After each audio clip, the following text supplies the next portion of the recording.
Gero here for Umbra Games with a review of Uncharted 2 Among Thieves, played on PlayStation 3. No, I haven't gotten around to acquiring Uncharted the Nathan Drake collection yet, the HD remasters on PS4, and with Uncharted 4 out this year, I was hoping to get a little bit more caught up with the series. For anyone not aware, Uncharted follows the escapades of the sort of rogue, sort of thief Nathan Drake as he takes Indiana Jones-like adventures around the globe, looking for ancient treasures, and of course ends up saving the world. In Uncharted 2, Drake and associates set off in search of Shambhala, the Shangri-La mentioned in Marco Polo's expedition journals, which is allegedly home of the Shintamani Stone, a giant sapphire allegedly worth millions of dollars. These travels go from museum break-ins, to urban warfare, to icy mountains, to ancient temples. I know it's kinda old, but I didn't want to give away specific location names just for spoiler reasons. You're welcome. There are several plot twists and alliance shifts as you'd expect in a story subtitled Among Thieves, and the cinematic scale to which all is presented is absolutely top-notch. The amount of graphical fidelity they got out of a PS3 is truly a marvel. I remember reading something about it back in the day about Naughty Dog being proud they were one of the first developers to truly tap the power of the PS3, hitting like 90% range of its resources, and it shows. The water textures, the snow and reflections, just the level of detail present in each environment is extremely breathtaking for that console generation. Now, Nathan Drake is a pretty charming dude. I mean, the dialogue between characters had me laughing out loud a few times, and overall Drake is just a very likable character. He has a crazy amount of resilience, especially when he's shot to pieces, and definitely has to have had a concussion, but can still climb only using his arms, and even though he limps from what has to be broken bones, as soon as those enemies starts pouring in, he becomes as mobile as ever. His personality especially does leak through, though, when viewing his Indiana Jones and the Last Crusade-styled journal, where he makes humorous notes and also makes fun of people. Gameplay in Uncharted 2 consists of about half cover shooting combat and half environmental navigation.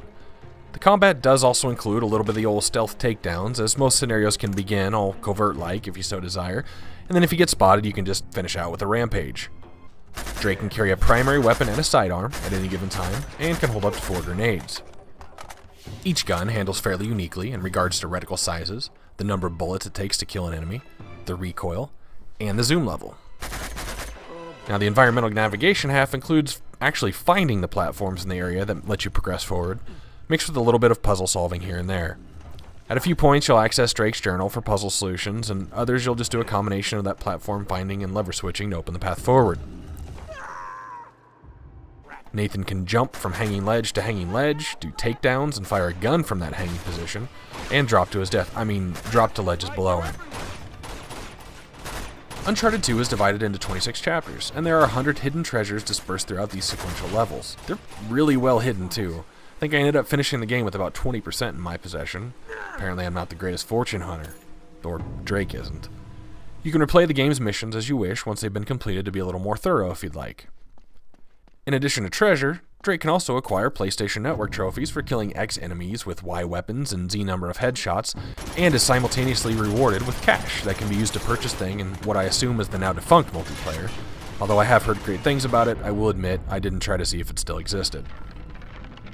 So it's been about 5.5 years since I finished the first game in the series, Uncharted Drake's Fortune, and I remember liking it pretty well. When I began playing 2, I was really enjoying myself and asked why I'd waited so long to pick the series up again, and at that point planned on moving immediately to finishing 3 after I finished this.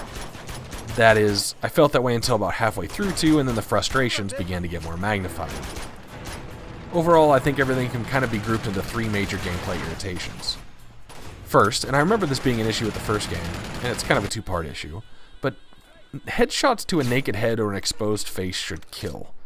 This should be non-negotiable in a game like this. I find it very odd that the crossbow that can be found at only 1 or 2 stages throughout the game can kill with a single headshot, but bullets that fly levels of magnitude faster do not. The second part of this is that the reticles are so huge on pretty much every gun. Is shooting a pistol really that random? Maybe every other game just does it wrong. If I take the time and effort to put an enemy's head in the middle of my aiming, for Drake's sake, hit them. Secondly, this style of game has a very specific path of progression, something I'd call platform seeking.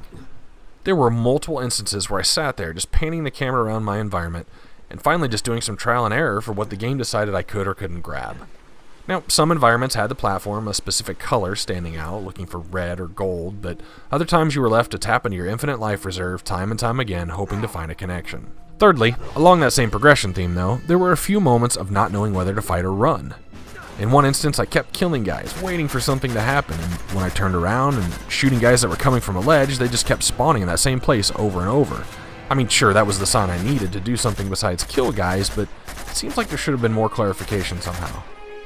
In another situation, there were enemies that took a ridiculous amount of bullets, so much so it didn't seem like they were going to die, so I just started running around looking for ways out, and the level would fail. And I'm not against figuring things out, don't get me wrong.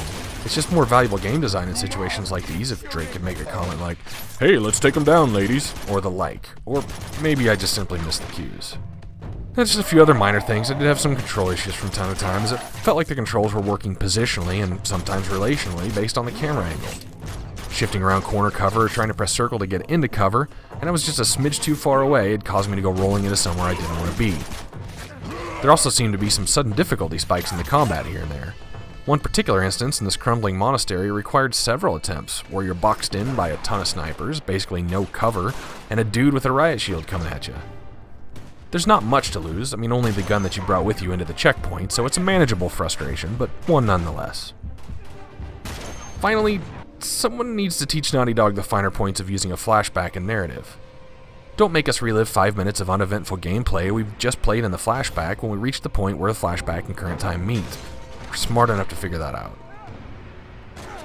One other humorous repeated instance in cutscenes were the numerous times that a character would ask for help opening a set of double doors and then they'd both end up pushing on separate doors.